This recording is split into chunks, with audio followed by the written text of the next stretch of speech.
Jika ada produk yang overclaim, maka kita akan melakukan pencabutan izin, penutupan usaha, dan jika merugikan maka kita akan melanjutkan kepada kepolisian.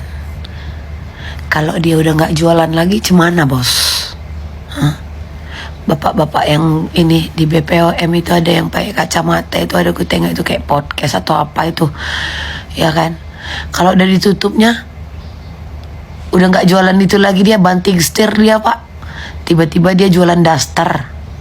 Tanyalah kau, ada yang heboh-heboh kali jualan, ya kan? Tiba-tiba banting setir dia jualan daster. Tiba-tiba, jualannya jualan makeup. Memang ada yang masih jualan skincare. Nah kalau yang udah nggak jualan ini, gimana?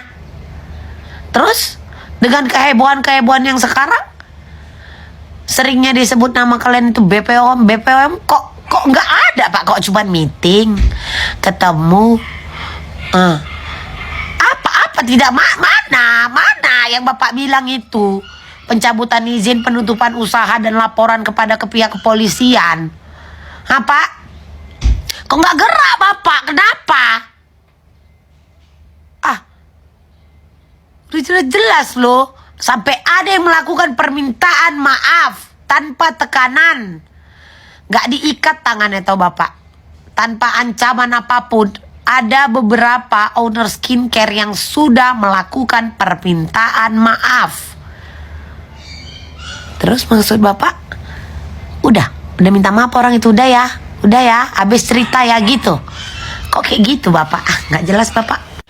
Sebuah pengakuan melakukan kesalahan, apalagi itu sudah dipublish, mau itu kasus 1 tahun, 2 tahun, 3 tahun yang lalu, dan jika merugikan banyak orang, itu bisa dibuka kembali pak. Gak usah pura-pura peka kita, gak usah tiba-tiba pura-pura langsung katarak mata itu ya pak ya. Gerak!